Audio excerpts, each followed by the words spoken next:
Hello and welcome to the City of Peoria Planning and Zoning Commission. The Planning and Zoning Commission is composed of volunteer citizens appointed by the City Council. The Commission is the designated hearing body for a range of land use applications, including general plan amendments, rezones, conditional use permits, and amendments to the zoning code.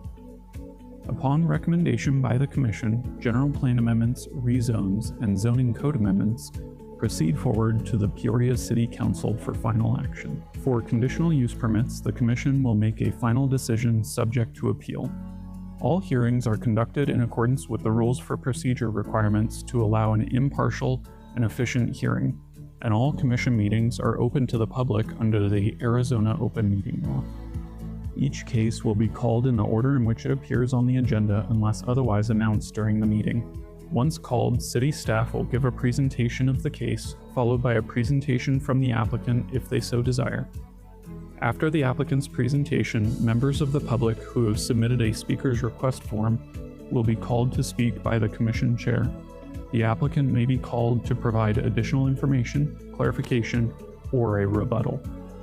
The Commission will discuss the case, may ask additional questions, and take action. Any member of the public wishing to speak must complete a speaker's request form and hand it to the planning assistant at the end of the dais. When speaking, please limit your comments to a maximum of 3 minutes and try not to repeat statements already made by others. We welcome your comments, and as fellow citizens of Peoria, we thank you in advance for your participation.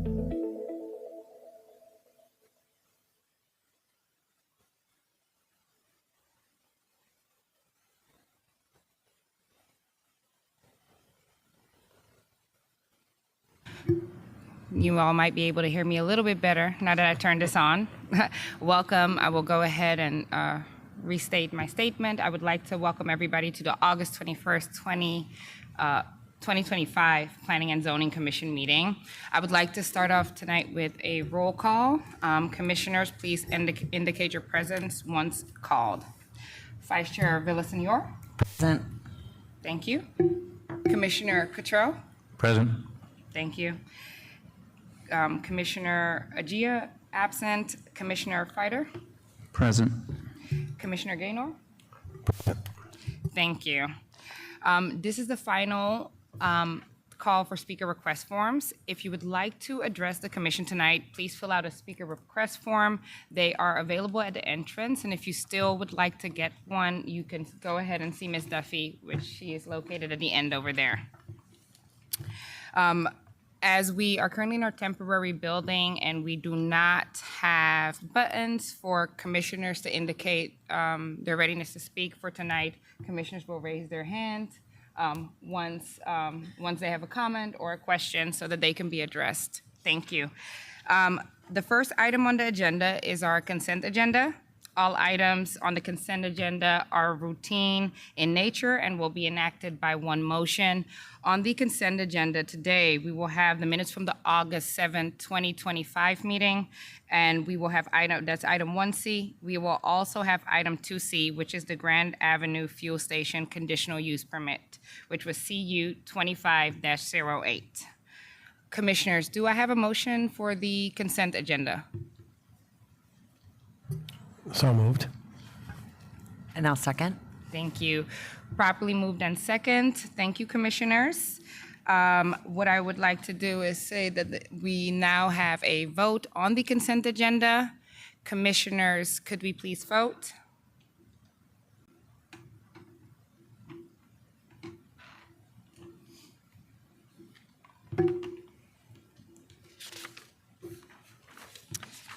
Thank you, commissioners. The motion passes unanimously. Let's move on to our new business. We have item 3R, which will be the Bell Road Pond, the conditional use permit, which will be CU 25-11. I know that staff will be presenting, so staff, please present. I think we have Mr. Valencia presenting today. Thank you.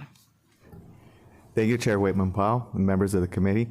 So today, I will be handling the project for the CU 25-11 conditional use permit for Bell Road Pond.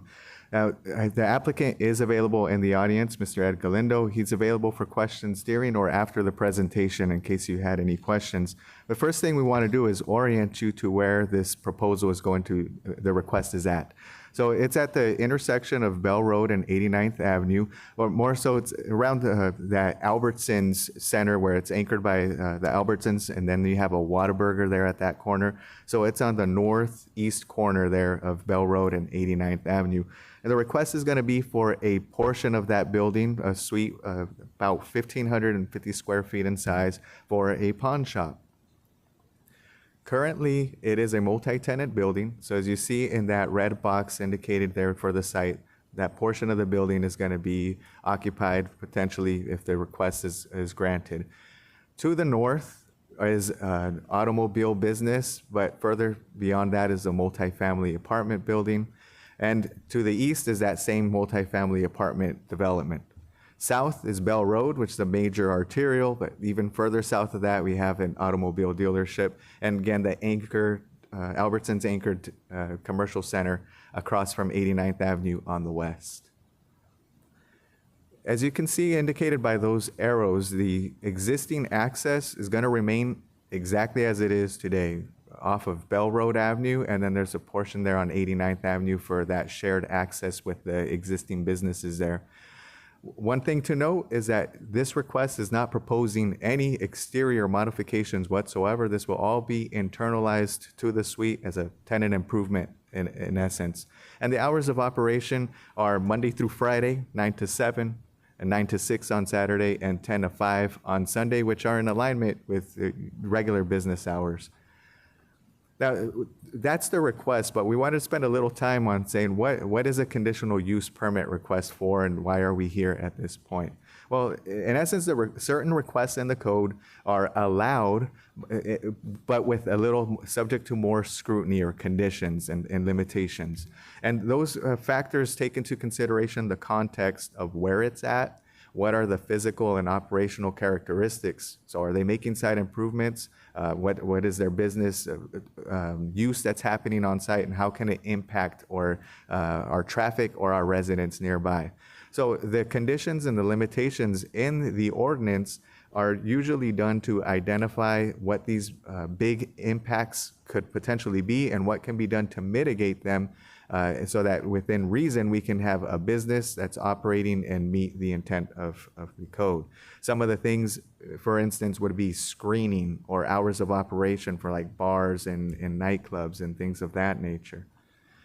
In this case, staff took into consideration that the request is on Bell Road, which is one of our busiest arterial streets in the city, and it's also open to a variety of uses along Bell Road Avenue. Commercial, intermediate commercial, or the C2 zoning is also one of the most common zoning that we have throughout the city that accommodates a wide variety of business uses.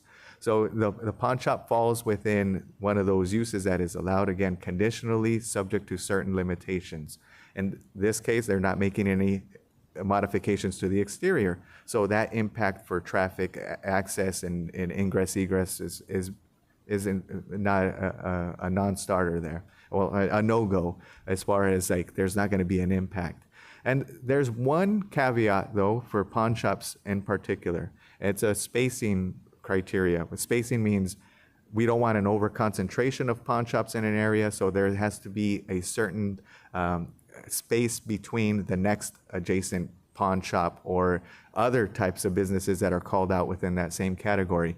In this case, within a 1,000-foot radius, it is not adjacent to any of the other conditions, limited uses within its category. So it is not an over-concentration based off of the code there as well.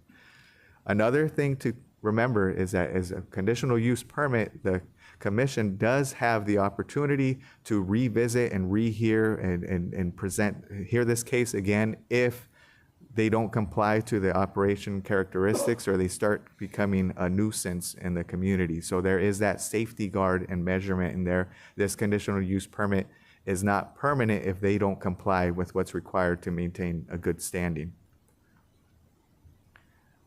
And another thing that staff takes into consideration with these requests is the notification process. When a request comes in, a notice of application is mailed out within the notification required boundaries. That is the first indicator if there's going to be any potential impacts on a site. During the notification period, there was no opposition that was received. So when staff sees that, it's like, well, the biggest impact, which would have been any of the residents or nearby businesses, have not chimed in or presented any concerns.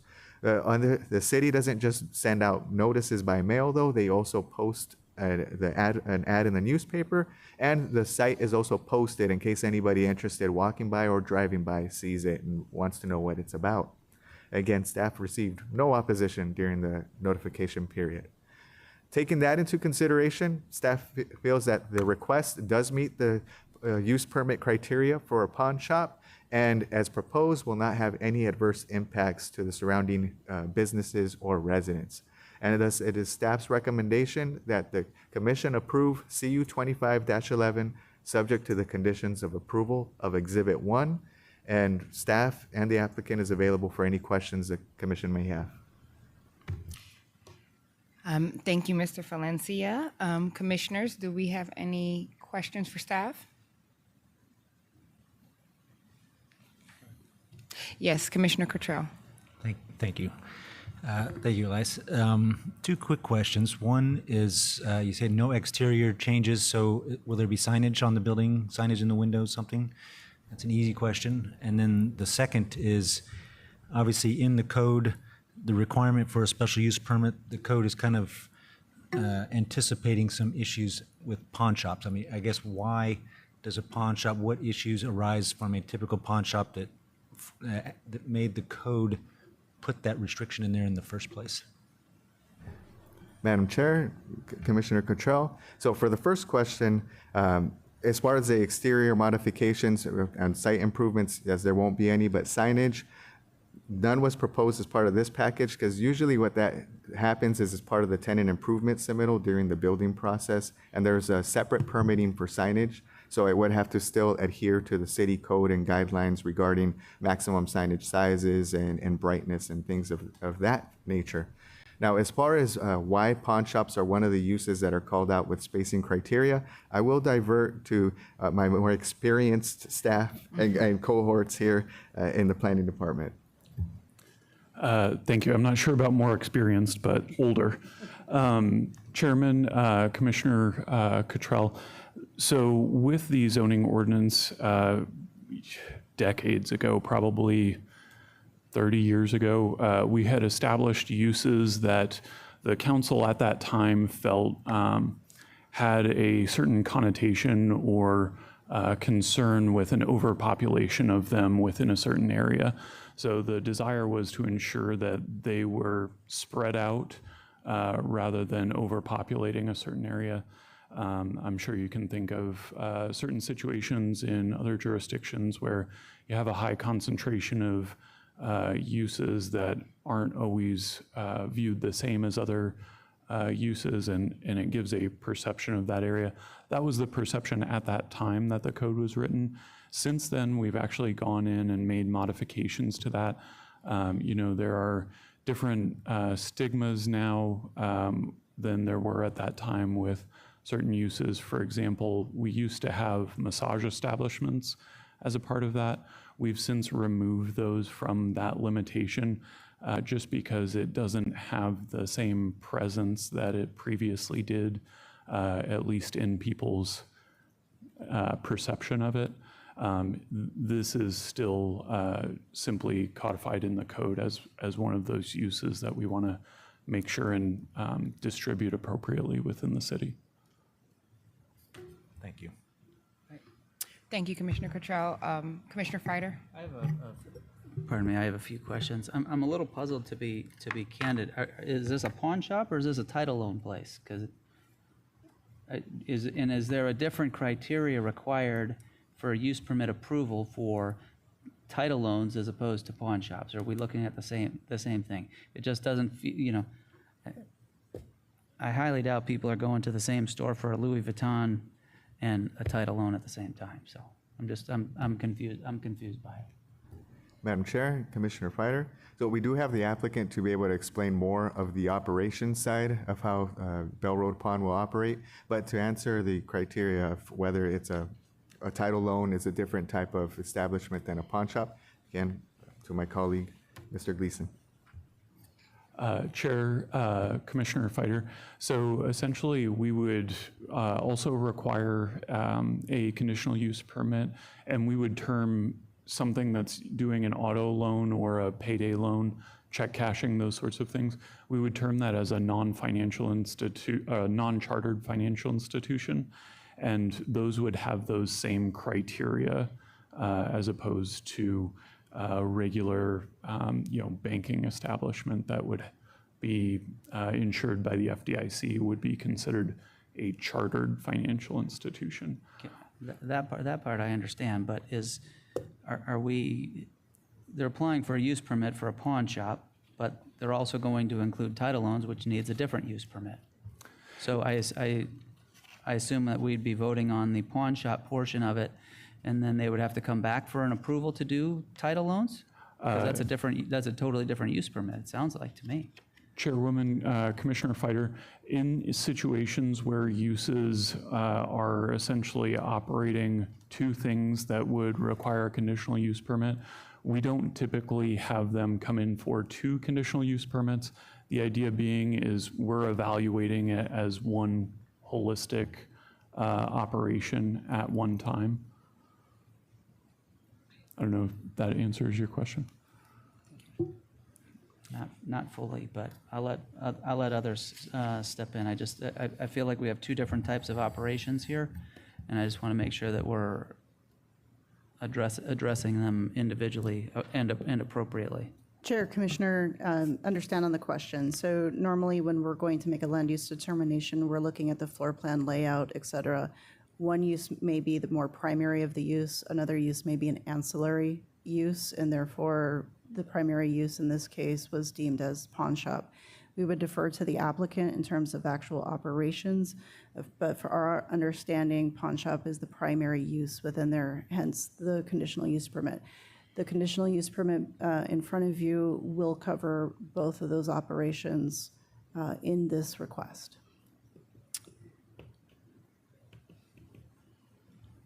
All right, are we all good, Commissioner Freider?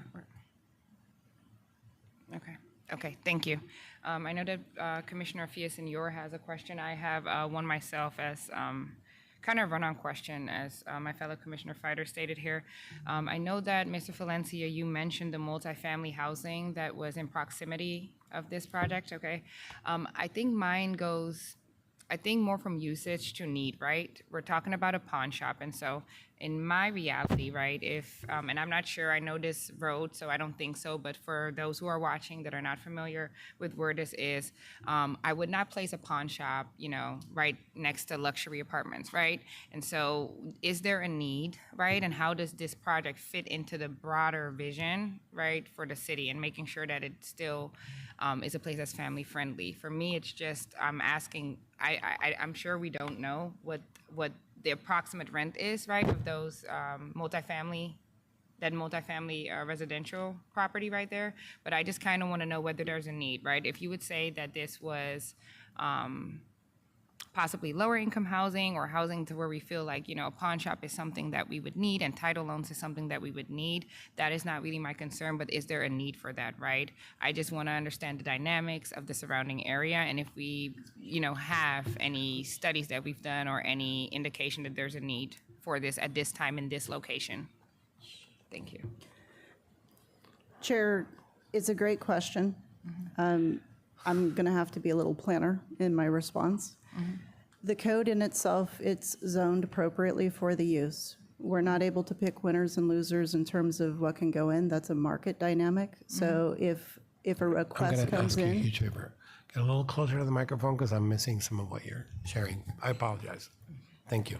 better? Thank you. Perfect. Beautiful. Sorry, Madam Chair. So the zoning is correct for the use. And so as a request comes in, we have to call the ball essentially, and we have to see if it meets all of the criteria. We have to evaluate it with what is in the code requirement. So there are limitations for pawn shops established by council. They've met all of those requirements. In terms of whether market suitability, that is a financial consideration by the applicant and the owner and the operator, and that's what they need to take into that consideration. But from a city review standpoint, that is not something that we can bring into our review. We need to remain neutral and evaluate the request in front of us. Understandable. Thank you so much, Ms. Deaver. I'm going to hand it off to Vice Chair Villasenor. Thank you, Madam Chair. I mean, I don't know a lot about pawn shops, but if I'm not mistaken, it's not uncommon to also offer title loans at a pawn shop, correct? It's a common service that's also offered. Also, if I'm not mistaken, pawn shops are highly regulated by the state, if I'm correct, where they report every 24 hours any merchandise that's coming in. Have we verified that they're in good standing with the state in terms of this reporting? Chair, Commissioner, that is not an item for evaluation for us. That would be Makes a sense. state level evaluation. If Well, you I would like do to know opt the state is pretty, too bad Julie isn't here. She could speak from a law enforcement standpoint, but in a former life, when I was also in an industry that was highly regulated by the state, I know that the pawn shops have a lot of oversight and regulation. I would also encourage maybe some people who are concerned to go into a pawn shop at some point. There are actually some neat stuff, and it provides some interesting items, or just watch that reality show, Pawn Stars. Anyways, those are my questions, though, regarding the state and if that was something we checked. But it makes sense that we don't. So I will assume that they are in good standing because every year they would have to renew their license with the state. Otherwise, they would lose their business license. Thank you, Vice Chair Villasenor. I agree. In my younger days, I've been in a pawn shop or two. Wasn't going to tell my story here for Beyonce tickets. Don't judge me. I was in college, okay? But the reason to my question, let's elaborate on this and be serious here for a second, is because, I don't know, some people may have had it all in college, but, those were humbler days for me. And so there was a need, right? I decided to move off campus. I was not living in an apartment that cost that much monthly. And if you looked at the surrounding area, there was a need for a pawn shop. There was a need for title loans and things as such. And so that's why my question of needs come, because what I remember is this is one experience now, right? But what I remember is there was a need, and it was built somewhere where there was a need, so there was high traffic, and it was successful. And that's what I'm making sure, that there's a feasibility for that pawn shop to be located there. That's why I'm more concerned about the multifamily. I'm thinking about people that may be able to use this pawn shop. So just a small comment. I'm going to hand it over to Commissioner Gaynor. Thank you, Madam Chair. So I have similar line of questions, but I also understand that in the zoning world, the city can only address the zoning portion and not so much the financial or the product distribution, et cetera, right? But I do know also that commissions can set conditions that would allow us to either hear back at a later time to make sure that the business is running well. I'm not sure if that's something that's a possibility, so that we could hear a report 6 months or a year later and ensure that this pawn shop is following state law and state rules. And I know that we can request that as a commission, whether or not it's part of the zoning. We can definitely ask these things. The question, so I wanted to put that on the table, commissioners, if there are issues, that we want to follow up on, like the title loans or the state law or whatever that may be. We can always ask for a report back from this, from staff, to make sure that we understand what's going on at a later time. My question is more around restriction on items. So are there any restriction, and I didn't hear this while you were speaking, maybe I didn't hear because I have a hearing problem, but where is there a restriction on items? So the state law, or can you tell me if there going to be guns that are sold and bought? And are there restrictions on things like automatic weapons and semi-automatic weapons? So I just know that when I walk into a pawn shop, which I frequent, I just like going in there and see what's in there, right? I see a whole section of firearms, and I just want to understand whether or not you have any control of that. Does the state control that? And just trying to better understand what that looks like. So that's my number one question. The second question is, I understand that title loans are something that pawn shops do. I would like to know if there are any controls, and again, you may not be able to answer this or you may not be able to control this, but the interest is charged for these loans. Is there a limit that the state has? Is there a limit that the city has? Or is that something you have no control over? And those are my questions. So if you can answer those, hopefully you wrote them down, and I'm willing to listen. Thank you. Thank you, Madam Chair. Chair, Commissioner, let me see if I can answer the first one, and I will do a little bit of Socratic method to the commission as well. So when we're looking at things like pawn shops, they are very similar to any retail store that you would walk into. With every retail store has security set up. There's a display case. There are things of that nature. So in the mind, what is the difference between, say, a retail shop, an upscale where you're recycling of clothing versus a possible pawn shop? What is the difference between one retail establishment from another? So within the zoning code, it takes a blind eye when you're into a retail condition. We're not able to evaluate the goods within the store. It's a retail store, it's a retail store, it's a retail store.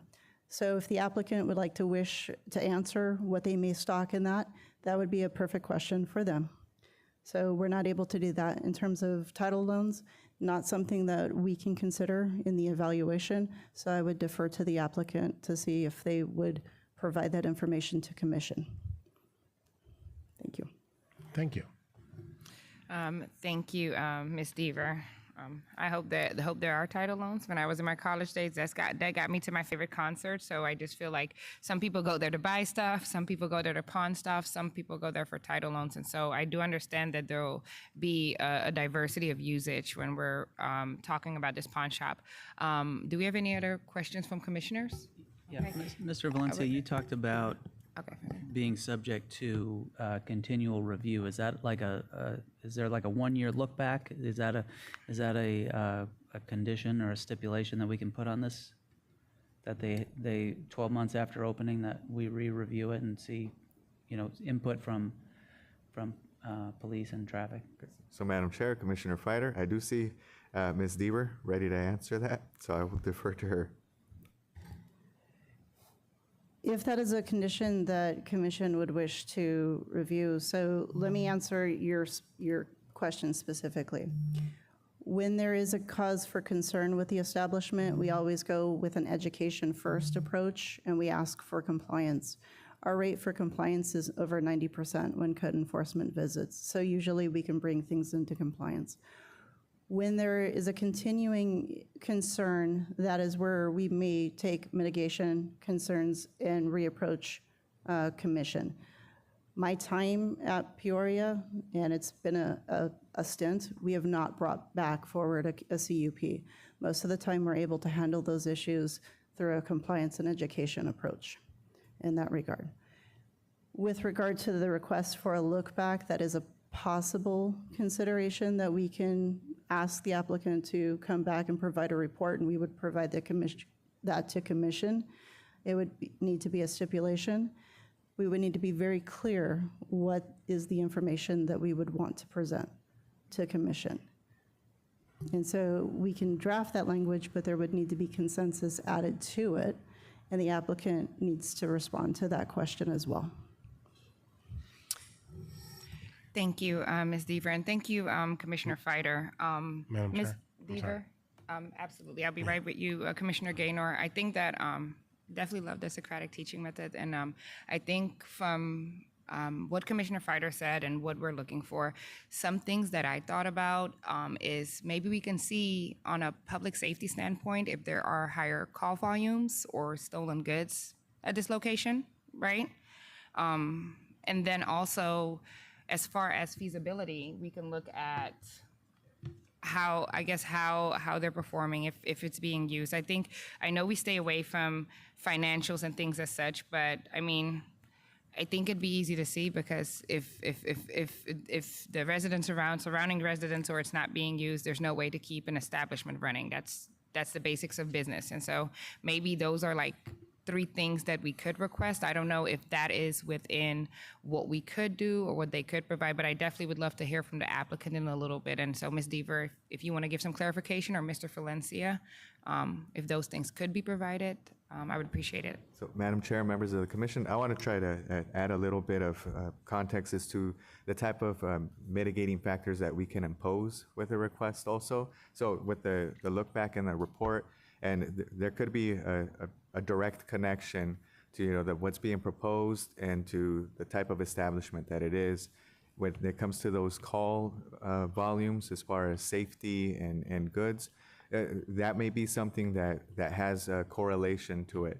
But when we start talking about pro forma measures of an independent business, when it's just allowed as a retail establishment with the underlying zoning, it could open us up to additional, it's like a can of worms because we're not in the business of regulating or looking at tax audits and reports. We're here just looking at the land use appropriateness and fit. And when it hits all of the criteria in the zoning ordinance, it becomes one of those issues that we have to be very cautious at what additional limitations we add, especially if there hasn't been any opposition raised or things of that nature. Not to dissuade you from crafting a stipulation modification if you so wish, but as Ms. Deaver mentioned, it would have to be very specific, and we would have to make an adjustment as to how we make the motions for it, and be very concise with what's in the report. But you also did say you would like to hear a little from the applicant as far as the business operations go, and Mr. Galindo is in the audience, and if you so wish to call him forward, please do so. Absolutely. Thank you, Mr. Valencia. I will call the applicant up. Before that, I would like to hear from Commissioner Gaynor. And then if the applicant wants to start making their way to the podium, I will call them up in a second. Yeah, thank you, Madam Chair. I think it's as simple as in 1 year, we get a report back that they're in good standing and in compliance. I don't think we need to overcomplicate this. And we can request it as a commission. So I would add that to as a stipulation or a condition to whatever motion is presented today. And again, I think it's as simple as that. And I'm going to insist on that. I just think it's important. There's a lot of discussion today. I understand that there's no opposition, but we represent a community. And we're not employees of the city. We're supposed to look at it from a different perspective. And I think this kind of covers us. It's just very simple. It's, again, I shop at pawn shops. This is not something that we're, because we're against that type of business, retail business or whatever it is. I just think because the discussion has started, this is a perfect way to respond to it in a way that's super simple. We're not asking for a huge report. We're just asking. The business in 1 year is in good standing and they're in compliance, and that's it. So I will add that if that's something that the commissioners would support. Absolutely. To Commissioner Gaynor's point, for those who don't know, he definitely has experience within planning and zoning and had a nice run with the city of Phoenix. And we definitely want to take your experience into consideration.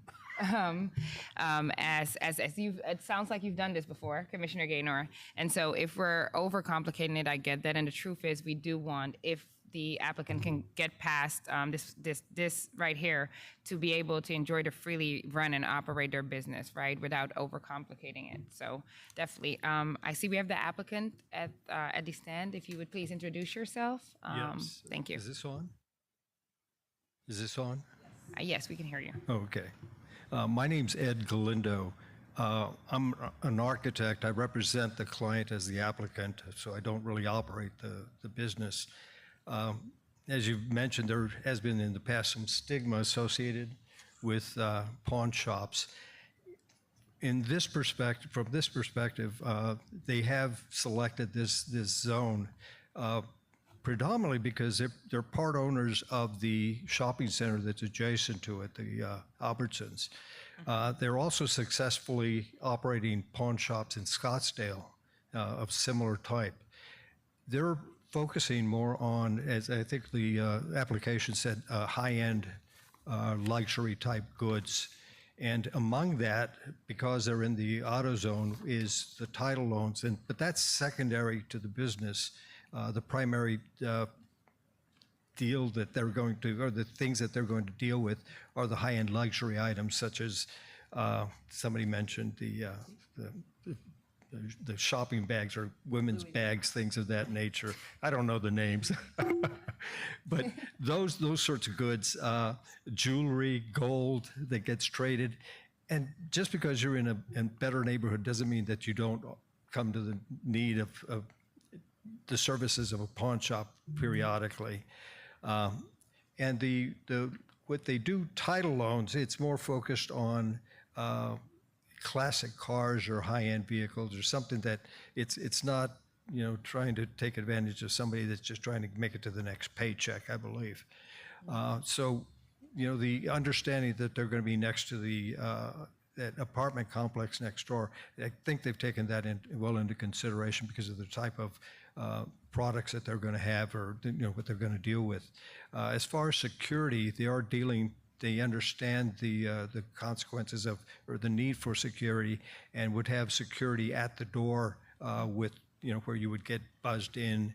And so there is a secure vestibule in how that gets handled. I can jump in anytime you want. What's that? I can help you. My name's Derek. I'm with Alfonso. Oh, Go ahead. I don't do title loans. He was doing fine. Okay. Okay. Go ahead. no. Okay. My name's Derek. I'm with Oro Express. I'm one of the co-owners of the proposed operated business. This would be my 11th store that's within the Phoenix metro area. I operate stores in Mesa, Scottsdale, Chandler, Casa Grande. Of those locations, 7 of them are FFLs. That's a federal firearms license that I hold. I get annual inspections from ATF. So I'm multiple things, but within regards to title loans, a wide variety of people use this as a product. It's an access, a line of credit for people that don't have traditional means. And if you don't have access to a bank, a credit card, a family member that can help you with rent, you don't have any options. And this is sometimes who I help out, but it's also a lot of business owners, especially in the last 6 months. I have loans on all kinds of stuff. We're doing about 40 to 50 grand a day. What am I missing? Yeah. Mr. Gaynor, you had some questions. Yeah, so, would you, Madam Chair, may I? Go ahead. So it's your 11th store. I am sure that you've had conditions put on your pawn shops. Do you have any problem with giving us a report in 1 year that you're in good standing and in compliance? Yes, not a problem at all. Thank you. Okay. Yeah. And again, I'm absolutely not against pawn shops. I shop them frequently. All right, thank you. I know, Commissioner, thank you for that, by the way. I appreciate that, and I think that as you talked about operating your experience in this, I think that gives those who are watching, all the residents, more of a realistic perspective. So just really appreciate that. And yes, they're heavily regulated for whoever wants to know, because that's the thing, right? Safety and also keeping it family friendly within the neighborhood. So I don't have a problem with pawn shops. Like I said, it did me well, but at that time, I don't know if I was really in need or if I just felt like I need to be at a concert. So I don't have that much experience, but I do know that family members, they do shop at pawn shops, they enjoy it, but of course we're advocating for residents. And so those are all my comments. Commissioner Villaseñor? Yes, thank you, Chair. It does give me comfort to know that you have other stores. That was a question that I was thinking about. Could you perhaps just give us a very high level, just for an education purposes, on what the reporting requirements are to the state that pawn shops are responsible for? We report directly. We have a Maricopa County Can you license. talk closer to We have a the- Maricopa County license, and that's regulated. Within the cities, each municipality can do an inspection. Oftentimes, there's a pond audit section within the department, and they'll do an inspection randomly. So It's you're just no like weights and longer measures. required, sorry to interrupt, but you're no longer required to report every day on the merchandise that comes in? Sorry, I thought it was a different question. You're referring to leads online. Correct. So that's when we take in merchandise and it gets reported through our database and gets uploaded to different law enforcement and different agencies nationally. We just had a report from Houston about an iPhone that was stolen. And if I'm not mistaken, you report these every 24 hours. The law enforcement agencies then review that for any items that may have been reported stolen. And then you're required to put that to the side and wait for law enforcement. For Exactly. 21 days is the hold period. And so for me, on Commissioner Gaynor's recommendation in terms of in good standing, if they're not doing that with the state, they would not be in good standing with the state. And I think that's an easy, like, good standing certificate that we could lay our hands on. Because that's the biggest thing, is just reporting the merchandise in case any of it is stolen, and law enforcement having an opportunity to grab that before they sell it. That's the concern. Thank you. I'm ready to make a Thank motion. you, Commissioner Villasenor. We have another comment, Commissioner No, I'm Gaynor? just ready to make a motion. Oh, okay. Are we ready? Yeah, I do have to. All right. Well, no other comments from the applicant? Okay, thank you. I will now open the public hearing. Seeing none, are there any last minute speaker request forms, Ms. Duffy? Okay, seeing none, I'll now close the public hearing. Thank you. Commissioners, if there's no one readiness, if there's no other comments, we're ready to move forward. I will ask for a motion on item 3R. Commissioners, can I get a motion? Yeah, I'd like the motion to approve CU 25-11, subject to conditions of approval of Exhibit 1, as well as this body receiving a report in 12 months from now, showing that the business is in good standing. Or should it be 12 months from opening? Let's say 12 months from opening. Okay. I'll second.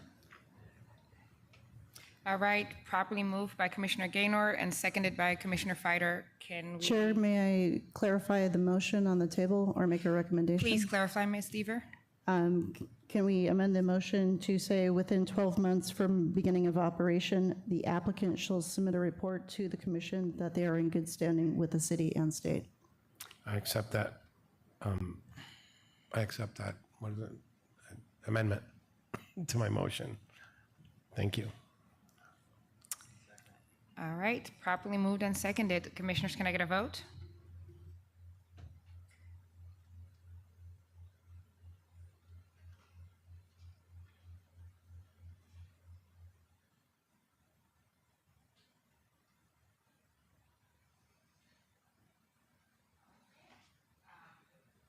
The motion passes unanimously. Thank you, commissioners.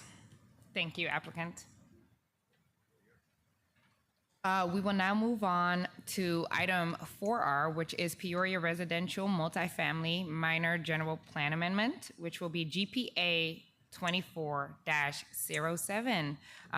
Staff, please present your report. Will that be Mrs. Dirks? All right, Mrs. Dirks, please present. Thank you. Good evening, Madam Chair, members of commission. As you mentioned, my name is Sarah Dirks. I'm a senior planner with the City of Peoria, and I will be presenting two cases today. I'll be presenting both of them together, and at the end of the discussion, there'll be two different actions. So the property that we're looking at today, is the requests were submitted by Circle West Architecture on behalf of the property owner, Northern Avenues Properties LLC. Both the architect group and the attorney's office that is representing the case are here in the audience and will later be able to talk with the commission. The subject site is a long and narrow site, as you can see on your screen. It is located along the intersection of 87th and Northern, and it's wedged between a charter school and 87th Avenue, followed by residential. The actual site is around 5 acres, but as I'll discuss in the later slides, the actual development area is much smaller than that. The request is 2 different requests. It's for a minor general plan amendment and a rezoning request. And ultimately, the goal with this request is to develop a 72-unit multifamily residential complex. So expanding a little bit more on those 2 action items that we'll be going over, the minor general plan amendment is a request to change the land use allowance for 5 acres from a traditional residential land use classification of 2 to 5 dwelling units per acre to an urban residential land use classification of 12 plus dwelling units per acre. And then looking at that same 5-acre property, the request is to go from a convenience commercial, which is a C1 zoning designation, to a multifamily RM1 zoning designation. And as I progress through this conversation, I'll explain a little bit more about the actual analysis of those 2 requests. But beforehand, I wanted to kind of give you some context of what we're looking at and where it is. So the site, like I mentioned, it's vacant and it's about 5 acres. To the north of the property, you have an SRP power line, which is about 330 feet wide and is encumbered. And then so to the east of the site is Brighton Charter School, followed by a self-storage facility. To the south, you have Northern Avenue, which is an arterial roadway, followed by single-family residential located in both the city of Glendale and Maricopa County. And then to the west, you have 87th Avenue, followed by the Somerset Village single-family residential neighborhood. So, although the property is located along 87th and Northern, which are both arterials and collector intersection, the actual access is limited along Northern. So that would direct traffic to 87th, providing limited commercial visibility along Northern, both in signage and access. As noted, the property is vacant and surrounded by mostly developed area, so it is seen as an infill site. So what we're looking at is what is an appropriate transitional use between those 2 areas. Another thing to note and to consider is that the property itself, as you can see, is really long and skinny. It's about 165 feet wide by about 1,200 square feet, or 1,200 linear feet long. So before I get into the analysis of the 2 requests, I do want to show you guys or kind of give you a breakdown of what the applicant is looking to do if these 2 requests are granted. So the applicant is looking at developing a multifamily residential product which would have residential access, or which would have access from 87th Avenue. As you can see on the screen, there are 2 main drive aisles that are proposed right across from the residential subdivision, as well as an additional one to the north. The proposed development would be composed of 72 multifamily units, of which 48 would be 1-bedroom units and 24 would be 2-bedroom. The total building height is 2 stories, which equates to about 34 feet.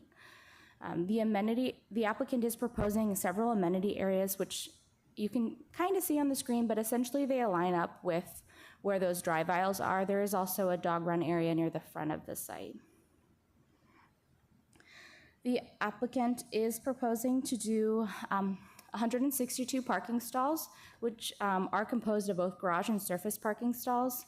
I will note most of these spaces are right in front of each apartment units, but there's also clusters of guest parking, which result in additional parking spaces than what we would typically require by code.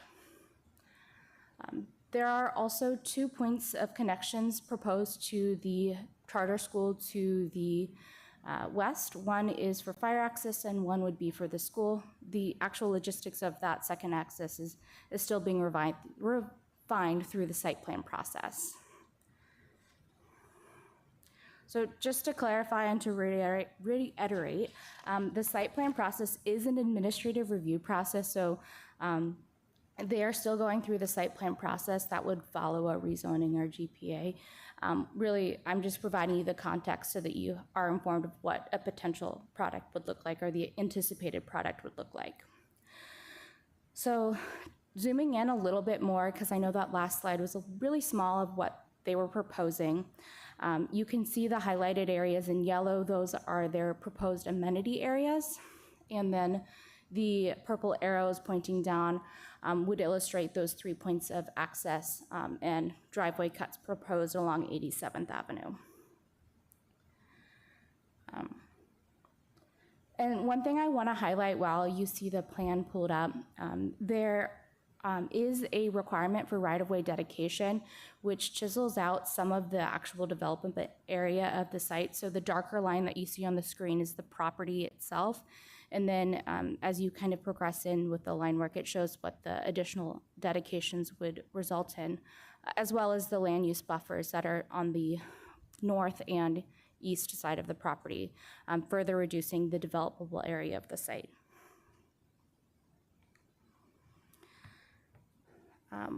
When looking at the property along 87th Avenue and kind of showing you a little bit more context about what that right-of-way adjustment looks like and how this will be visible from the residents in the subdivision to the west, there is a proposal for about 133 feet between the actual backyards of a residential lot to the apartment complex. Or if you're just looking at it from building to building, there's about almost 170, but 169 feet to be exact, proposed between the actual backyard of a house to the apartment complex. Within that area, the applicant is required to do a 15-foot land use buffer, or not land use buffer, I'm sorry, it's a street frontage area, which is composed with a required planting area. And that's what's illustrated on the screen within this exhibit. On the rear side of the property, there is a land use buffer, and that would provide additional buffer between the backyards or the residential apartment units and the school. Not shown on the screen, but I can kind of point back to it on the last slide. There is also a drive aisle that is located just west of the green wall on the school's property, which provides an additional buffer beyond that land use buffer between the school students and the residents.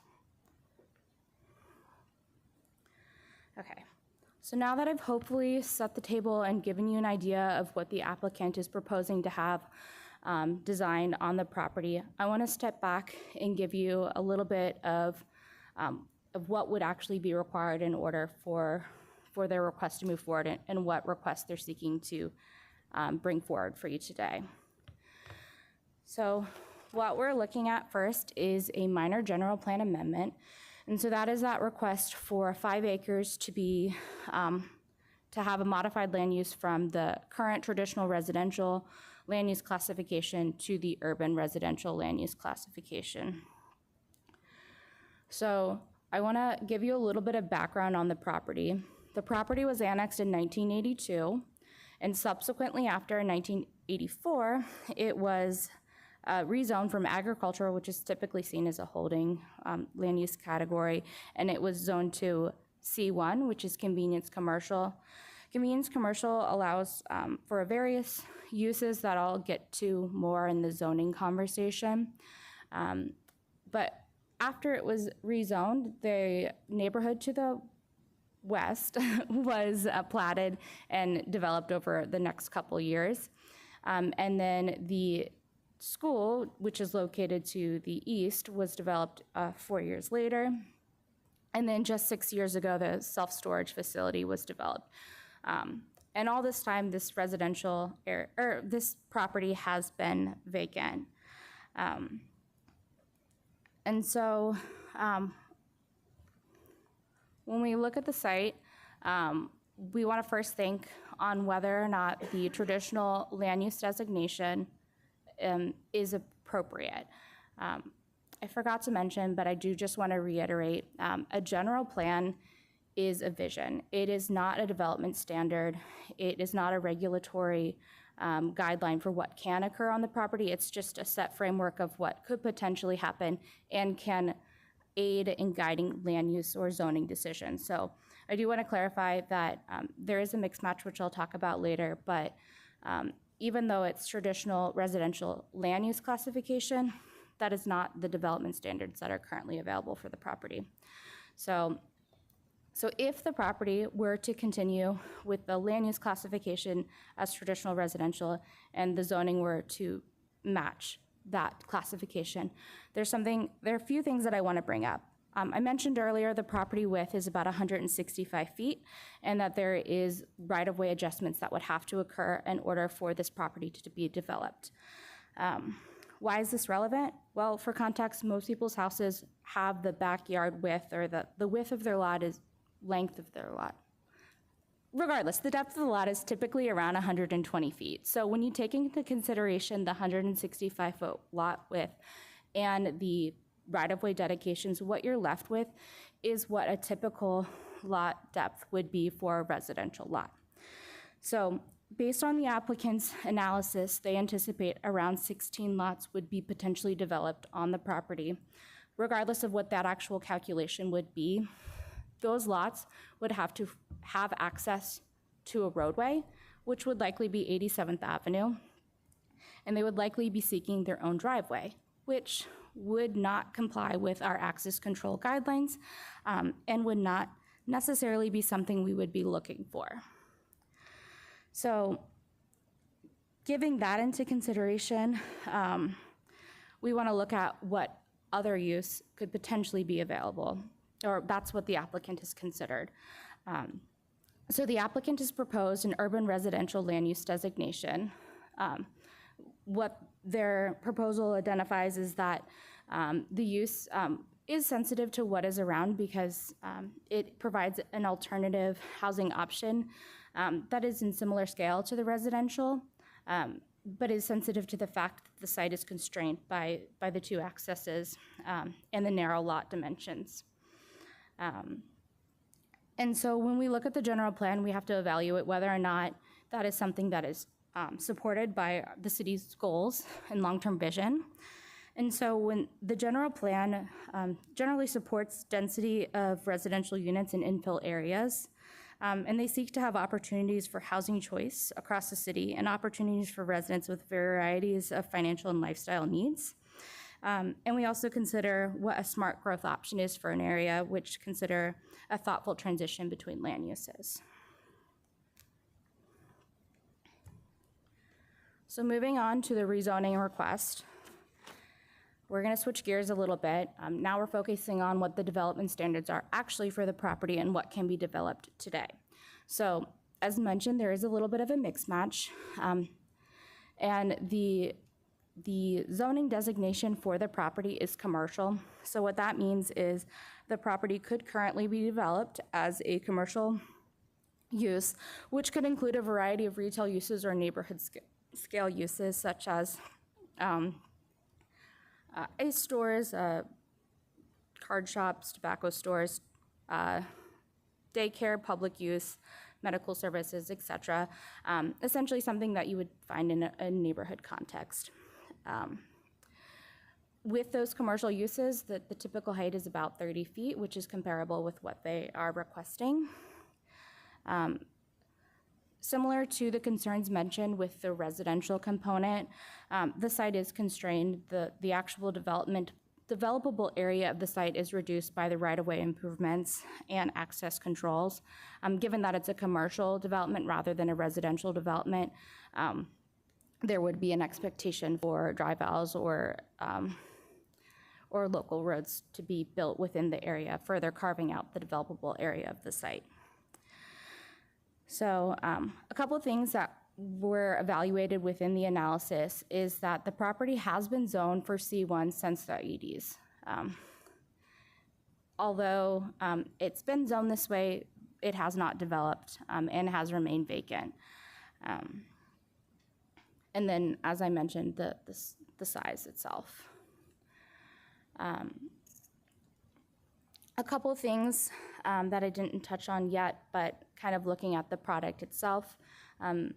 The layout of the development, it accommodates for residential uses that are similar in scale, like I said. It has guest parking, and there is connection. There's a new sidewalk that's going to be constructed for school students. And then there's going to be a range of amenities. So unlike the traditional residential product that would have to be rezoned to develop, there's more flexibility with what can be developed with multifamily because you can underground some of those utility requirements. So with that, staff finds that the height, character, and the development standards are compatible with what is in the area, and it could serve as a transition area between 87th Avenue and the school to the east. So the property was required, or the requests were both required to be noticed both in postcard mailers and an ad in the paper, as well as a site posting. There was a neighborhood meeting that was held on April 28th. There were about 9 individuals that identified as members of the public, as well as members of staff and the applicant team there at the meeting. During the meeting, the applicant gave a presentation on their case, and the residents in the area spoke about their concerns related to the project. A lot of those concerns were focused on the fear that there would be an increase of traffic on Northern, or the perception that multifamily may yield crime or decrease property values. There was a discomfort that there might be too much density or that the units could become overcrowded. There was a perception that these 2-story buildings could provide a loss of privacy or safety for residents, or for students, I'm sorry. And then there was also the fear that there wouldn't be enough parking, and that there could be overflow in the residential area. Some of these aspects staff cannot really evaluate within our evaluation of whether or not a general plan amendment or rezoning request can move forward. So the applicant did provide a citizen participation report in which they provided some information as to whether or not some of the aspects related to the compatibility of the 2 uses were appropriate. And then in this presentation, I'll give you a little bit more information about what staff is able to look at. So mostly what we focus on is whether or not the land use intensity is appropriate in context of what the property is where the property is and how it's located on the site. So our evaluation really focuses on whether multifamily residential is appropriate, or more appropriate really than the traditional residential land use or a future commercial development. So staff did receive opposition on this case. There were 2 letters of written opposition, and one was received before the neighborhood meeting and one was received after the neighborhood meeting. A lot of these concerns were echoed with what was discussed in the neighborhood meeting. And so from a staff perspective, what we are able to look at is really how the development works in the area. So the application was reviewed by our traffic division, and the proposal does meet our traffic guidelines. There is a proposal for a new sidewalk, which would provide safe access for students, as well as an agreement that the applicant is working on with the school to provide some sort of vehicular access to the school. As mentioned a couple times, the parking proposal for the development does actually exceed the city's requirement. They go above our requirement and provide 30 additional parking spaces. And as you can see on the screen, even though there is a height differential between the residential development and the 2-story commercial building, or sorry, 2-story apartment building, there is about 130 to 169 feet of separation and landscaping, which provides screening for the area. Coupled with the fact that 87th Avenue is a collector, so there is traffic providing a sound barrier.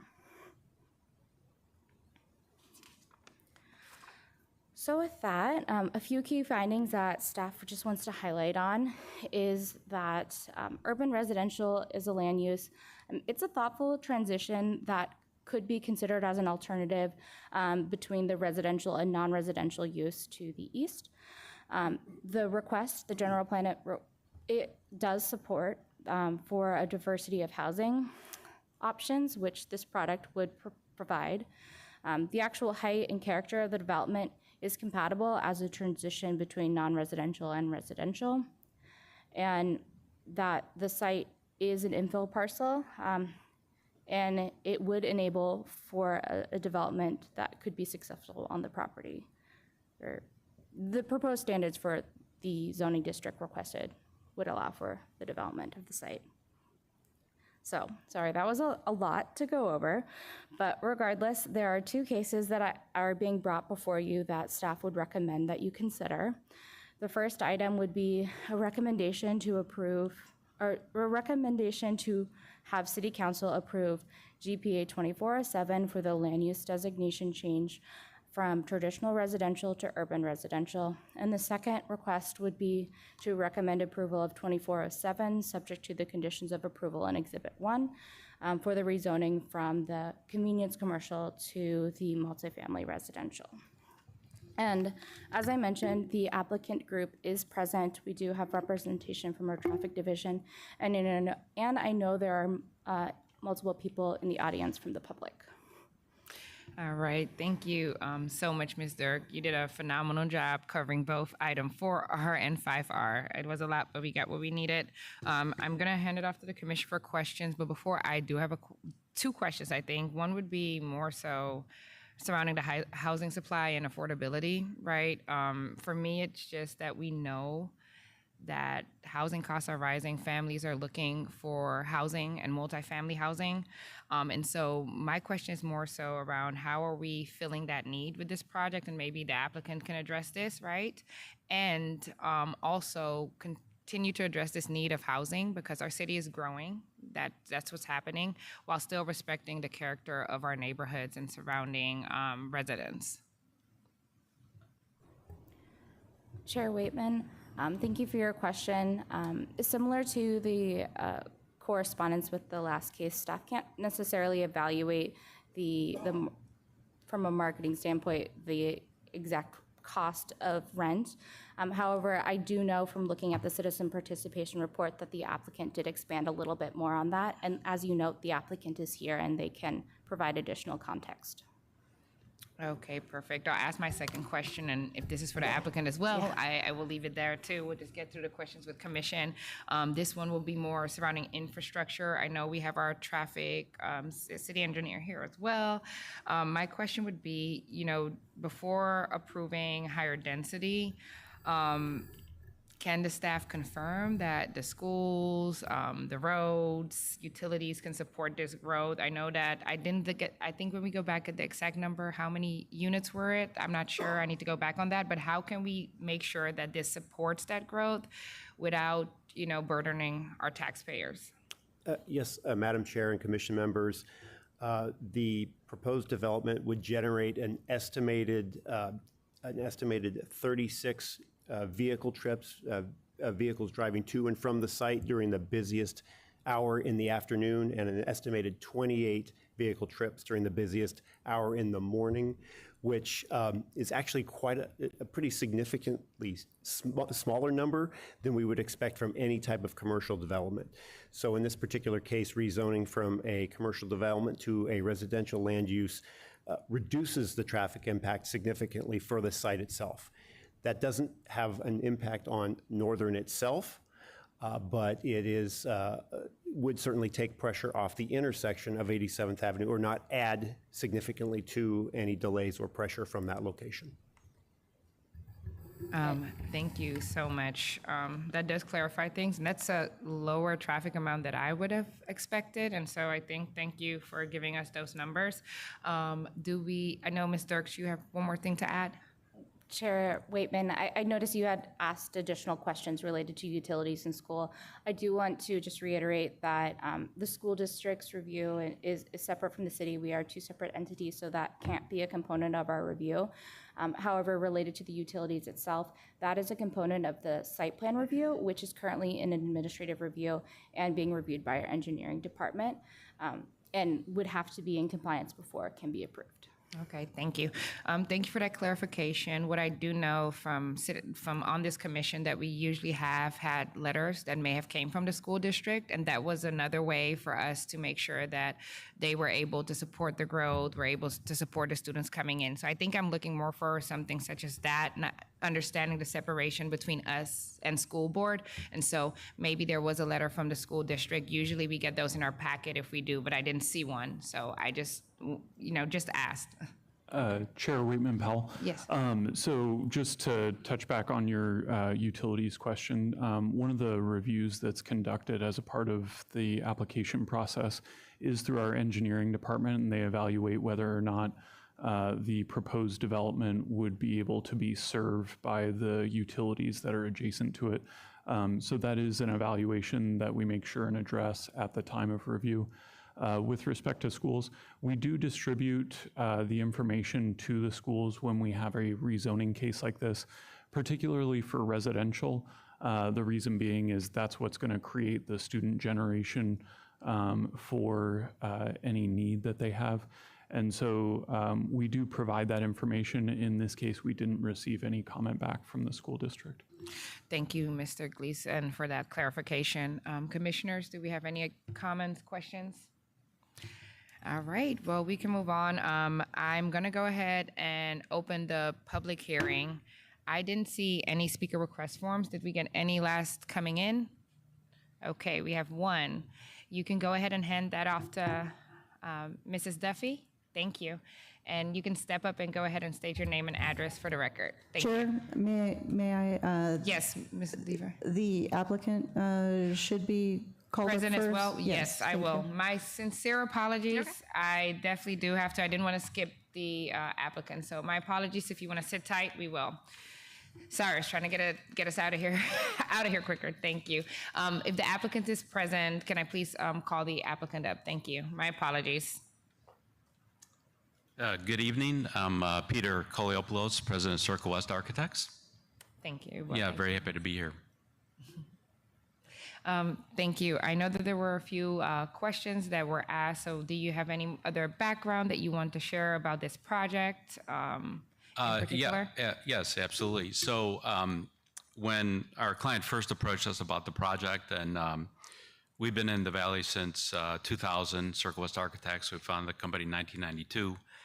And our work is nationally recognized. So we're very particular about the projects that we take on. So we thought that for a variety of reasons, one is I'll call it the eccentric geometries of the site, long and narrow, very challenging in a way. At the same time, it's an excellent transition between the single family and the commercial. And it's adjacency to Northern and 87th. So we really saw this as an opportunity to contribute to, you mentioned some of the multifamily issues going on locally and nationally. And certainly they're prevalent here in Arizona and in all communities. So we thought it would be an opportunity to really introduce well-designed, crafted multifamily community into a transition environment that would be an excellent case study and something that the city of Peoria would really be very proud of and recognize. Thank you. I definitely agree. The city is growing, and so density is as well. Do we have any other questions for the applicant? Yes, we have Commissioner Feider, and afterwards Commissioner Cottrell. What is the improvement requirements for the eastern edge of 87th Avenue? Sorry. What's that? The applicant's required to finish off the eastern edge of 87th Avenue and the sidewalk. That's it. That's all. I just wanted to confirm. I missed it, so sorry. Mm-hmm.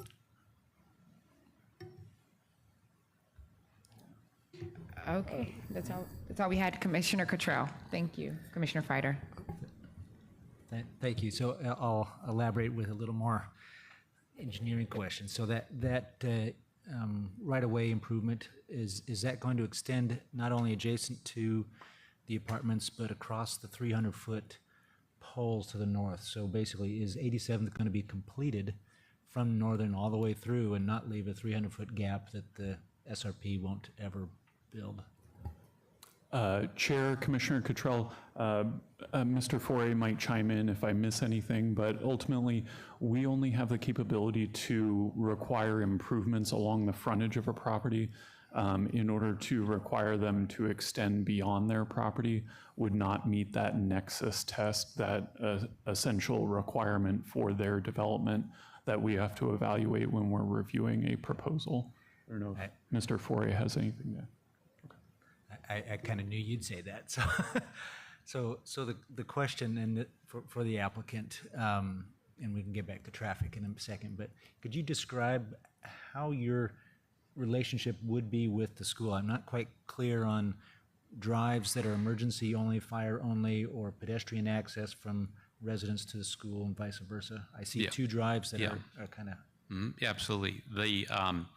Perhaps we could start on the north and work our way south, if you will. So our council is here, Buzz Slavin, and so as a team and evaluating the whole design, and Buzz reached out to the school and met with the school, and they had a need for vehicular access to when the kids get out of school and the cars need to get out, they have a bottleneck apparently.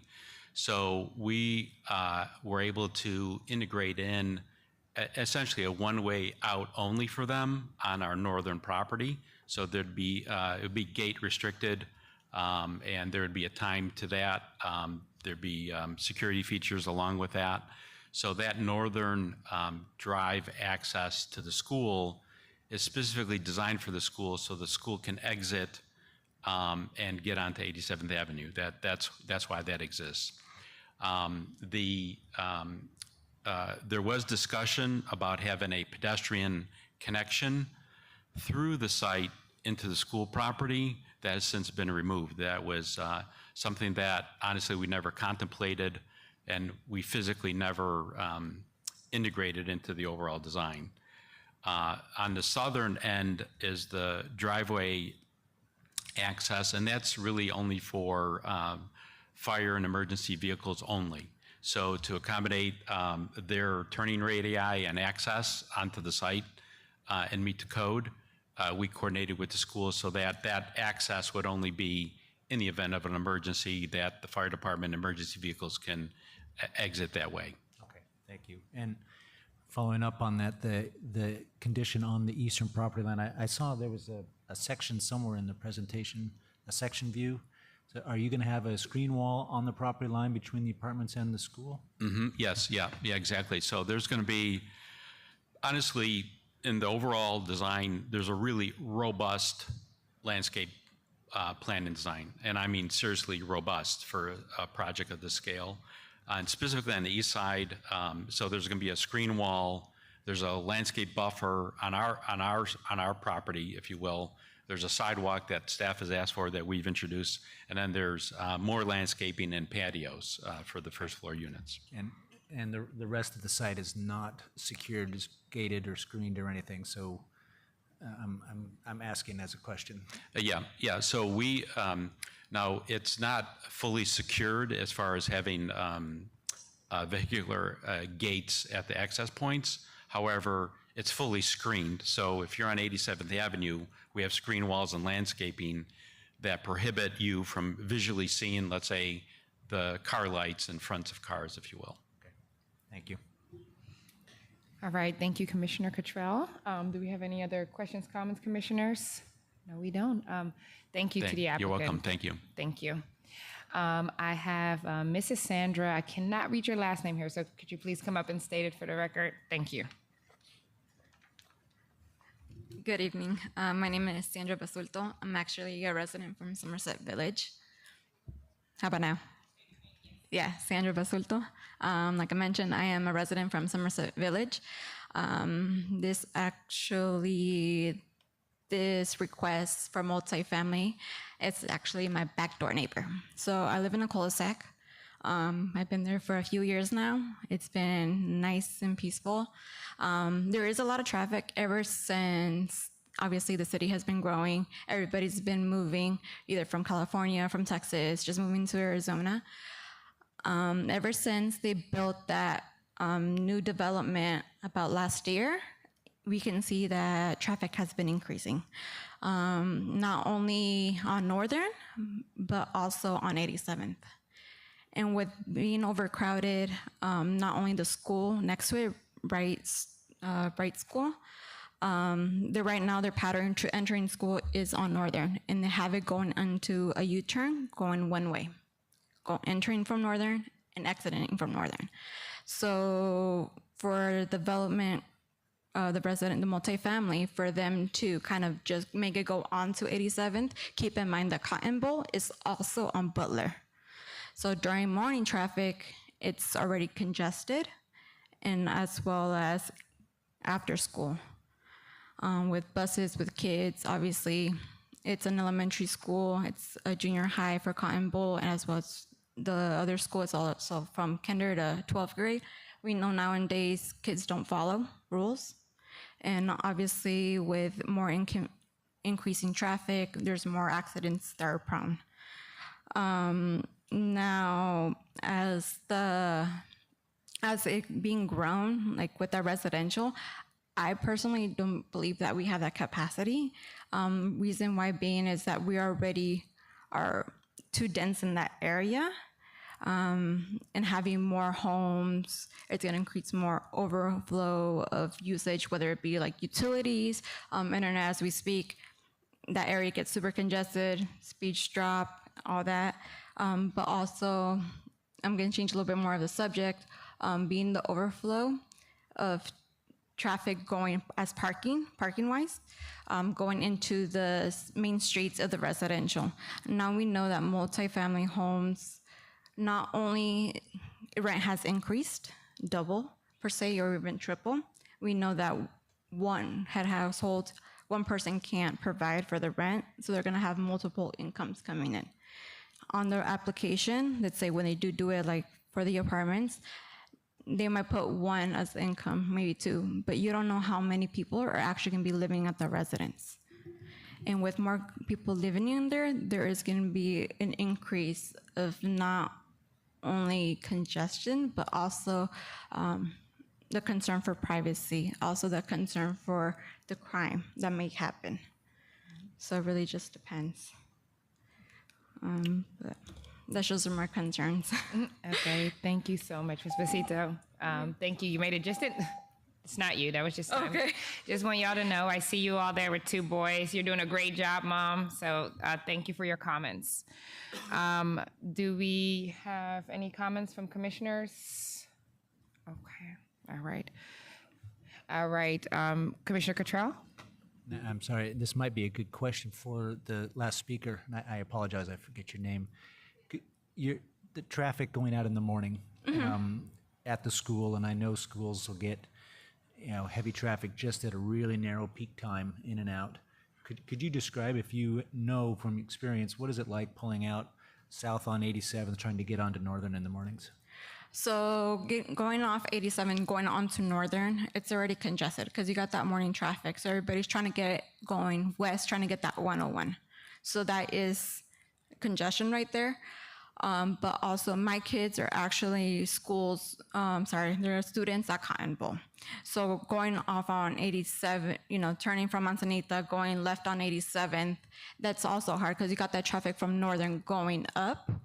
And Cotton Bowl, the way it's laid out, it's congested. They have no parking. So you have parking going on Butler, and you have parents dropping off their kids right on that the SRP, dropping them off because they don't want to go all the way in through traffic. So with having that congestion on traffic on 87th and Northern, it does get congested, at least during the peak hour. Thank you. You're welcome. Thank you. Thank you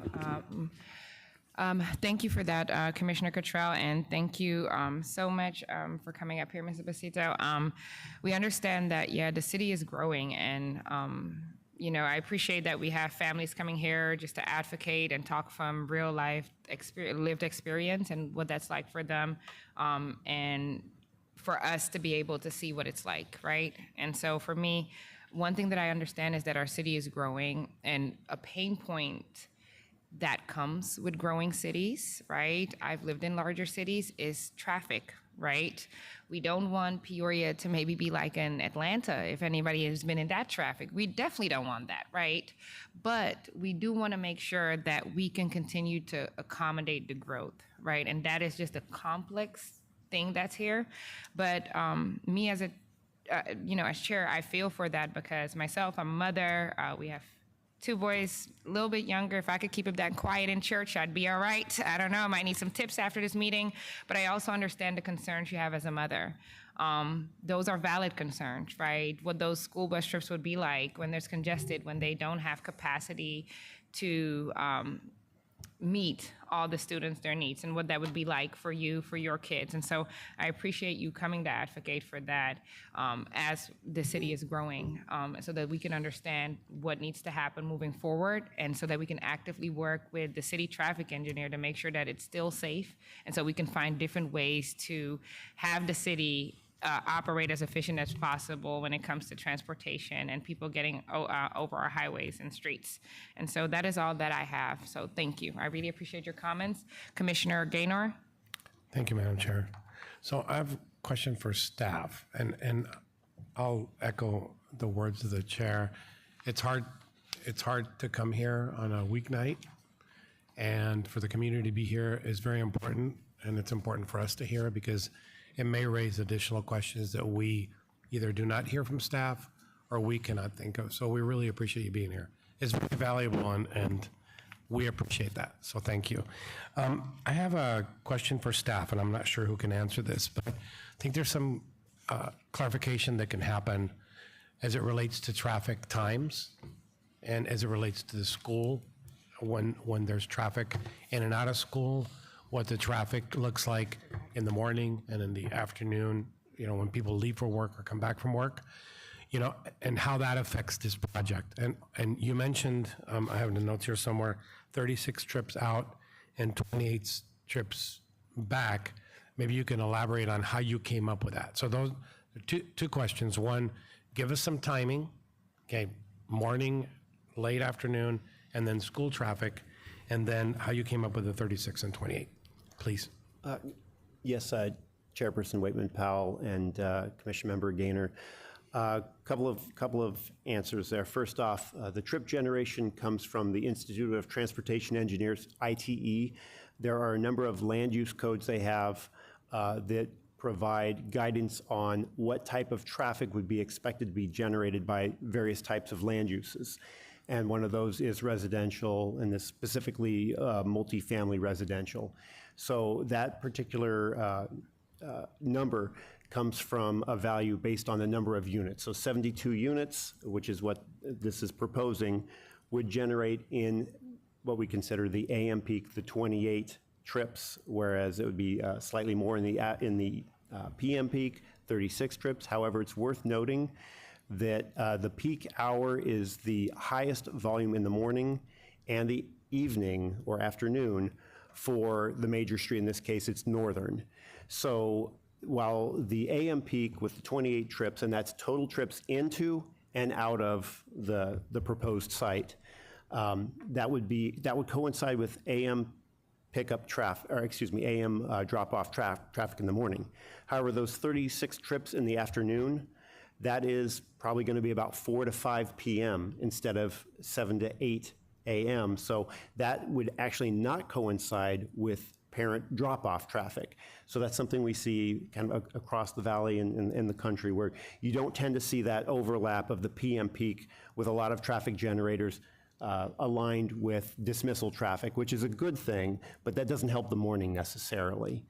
I'm hoping I answered your question. Okay, perfect, thank you. And, I'm sorry, Madam Chair. Yeah. So as it relates to, what other question did I have? Did I have two questions?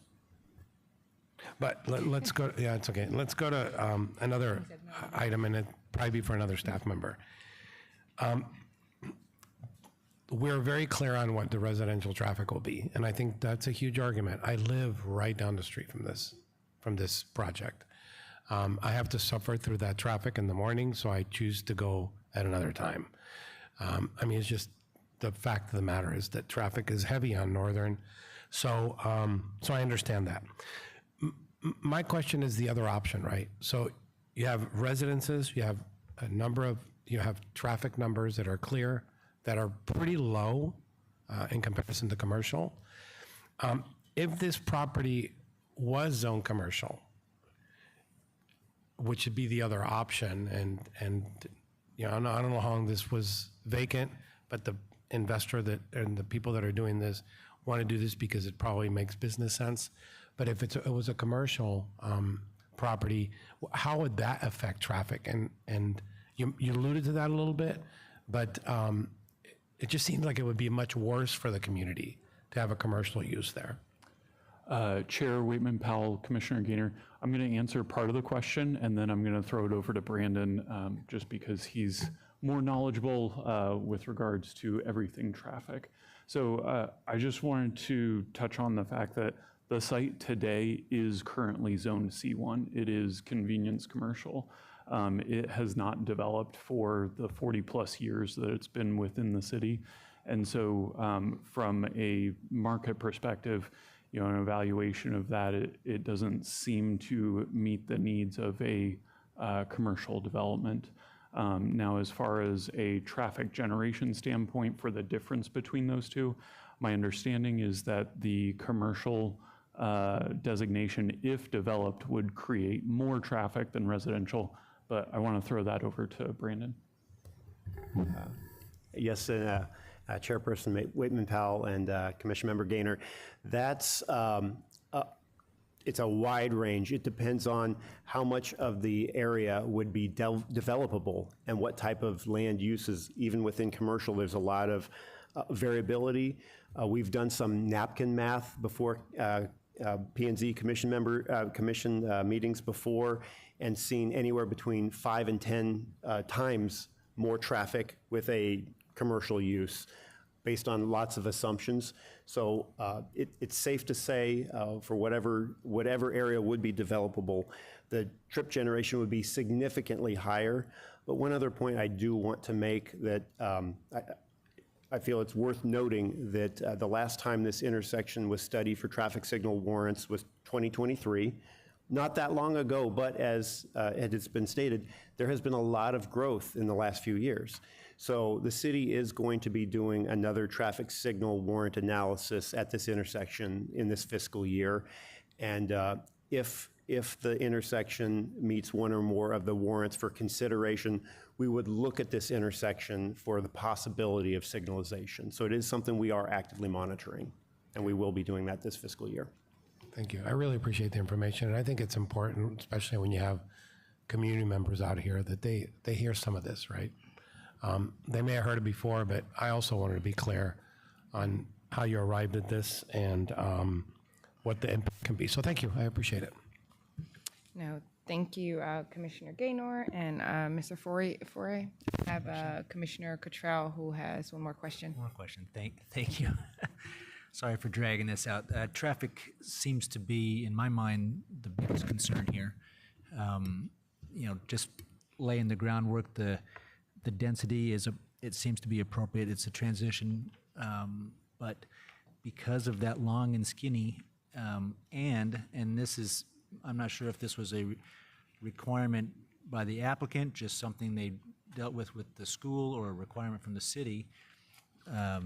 Having that exit only through the site, the first question is, did that traffic report include that exit traffic in the analysis? Because I'm trying to think of how that would change the traffic pattern. They used to, right now they go in and out of the school directly onto Northern. After that, they will come in and out on 87th and head south, and now all of the residents coming down on 87th or in the neighborhood have to wait in the queue. And yes, it's for a small peak time, but I have a school next to me, and it is a disaster for that 20, 30 minutes. So that's the first question. Did the traffic report include any of that traffic generation? And then the second is, city policy-wise, when a development like this comes in, if there's potential for impact and a trigger for a traffic signal, does the city ask for posting of bonds, a share of that signal, things like that? I mean, a signal there would make a lot of sense to me, seeing this. If that gets triggered, obviously I wouldn't want the city to be on the hook for all of that if it was specifically generated by this project. Yes, Chairperson Waitman-Powell and Commission Member Cottrell. The two questions. Let me answer your second question first. When a new development comes in, we do ask often the traffic study to look at the traffic that is created at an intersection and look at possibly traffic signal warrants. And if warrants are met, we would ask for a proportional share often for that development. But in this particular case, the trip generation from the land use from this proposed property is so minimal that it would be inappropriate for a proportional share. So this is something that would fall under the city's CIP, most likely, if we are to approve a location for a traffic signal. So again, with so few trips, it's not the same. Now, if this were a commercial development that was generating hundreds of trips during the peak hour, then that is something that we would have considered differently. If that answers your first question. It does, and I would kind of counter that because of this, they are generating more traffic on southbound and 87th because of the tie to the school. And so maybe that's a question number 3. Was that requested from the city to make that tie, or requested from the applicant? Why the tie? And if I could defer to planning for that portion of the question. Chairman Powell, Waitman-Powell, Commissioner Cottrell. So this was a request or discussion item that was brought up between the school and the applicant, separate from the city's recommendation. So it was not something that we necessarily recommended. It was something that they are proposing to integrate into their plan. And as I mentioned, I think earlier in the presentation, the actual alignment of that northern drive aisle is still part of the refinement process of the site plan review, and it hasn't been fully finalized. And then circling around to your other question, because that wasn't a recommendation from city staff, it was not something we anticipated. Not at the time the TIA, the traffic impact statement was submitted, and school traffic is not discussed, only trip generation from the site itself. All right. Thank you. Is that it? All right, Commissioner Freider? When you analyze this intersection for future light, correct me if I'm wrong, but half of this intersection belongs to the city of Glendale too, right? So there would have to be coordination, whether it's cost or shared construction obligations? Chair Waitman-Powell and Commission Member Feider, yes, Northern is one of our border streets, and the south side south of the curb does fall within the city of Glendale. While City of Peoria does control the street, we do control the intersection itself. We would have to coordinate with the City of Glendale. We do have a recent intergovernmental agreement, an IGA, that we had approved by council about a year and a half ago, that formalizes and makes that coordination easier, where we would have our infrastructure, in this case, traffic signal poles, mast arms, any equipment in the City of Glendale's jurisdictional limits, but any of that equipment that's in Glendale's limits associated with the street or the intersection would belong to the City of Peoria. So we would coordinate them if we were to install a signal at this intersection. Okay, thank you. All right, thank you. No more questions, comments, commissioners? All right, well, thank you. I'll go ahead and now close the discussion. And I think we had all public comments. We have no more speaker request form. I think that we're ready to make a motion if there's no unreadiness, commissioners. I'll make a motion. Do you want these in 2 separate motions, correct? Okay. I will make a motion to approve item 4R, recommend approval of GPA 24-07 to the City Council. I'll second. All right, properly moved by Vice Chair Phyllis Senor and seconded by Commissioner Feider. Commissioners, please vote.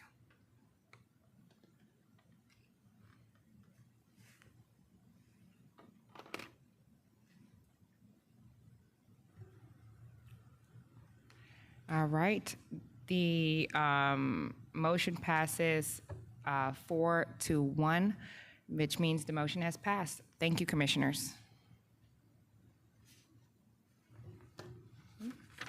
All right, so what we'll do, since that was item 4R and 5R, we're gonna go ahead. You need to do a motion for 5. Oh, we need to do a separate motion. Okay, we only did 4R, okay. I thought, because we did them together. All right, well, I will now ask the commissioners for a motion on item 5R, which is Z24-07. Commissioners, can I have a motion, please?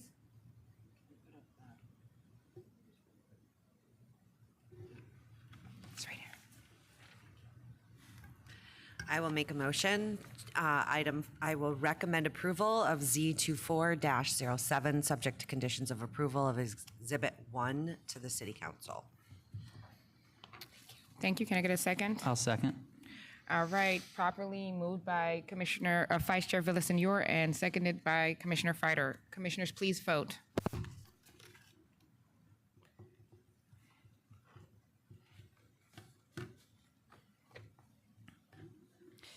The motion passes 4-1, which means the motion has passed. Thank you, commissioners. Thank you, staff. All right. The next agenda under item is going to be a call to the public on non-agenda items. Are there any requests from the public? Ms. Duffy, do we have any? All right. Seeing none, let's move on to our next agenda item, which will be item 6 and 7R, which will be reports from staff. Staff, please present. Thank you, Chair Waitman Powell. So for reports from staff, just some information for you in regards to the upcoming commission meetings. We are going to be canceling the September 4th commission meeting, but we will be back for a regular meeting on September 18th. And then upcoming commission meetings that we're planning some items for you are October 2nd and October 16th. We are looking to hold some study sessions to provide some additional information to the commission on a variety of topics. All right, thank you so much, Mr. Gleason. With staff reports complete, we will now move on to commission updates and reports. Do we have any commissioners with a report? I have a small report. This past Thursday, August 14th, I had the opportunity to connect with women in planning from the American Planning Association. They had a meeting at Snakes and Lattes in Tempe. It was great. We met with women in planning from all around the city who spoke so highly about our lovely women in planning that we have here. And it's exciting to see women are really taking this planning profession seriously. And I definitely believe in women planning. And so we had a great time, and I look forward to connecting with them at the American Planning Association conference here in Arizona in Tempe. That's all I had. Forgot to send a cool picture so that we could have put it up, but charge to my head, not my heart. Thank you. That is all that I have. Seeing no further business, I will now call this meeting adjourned.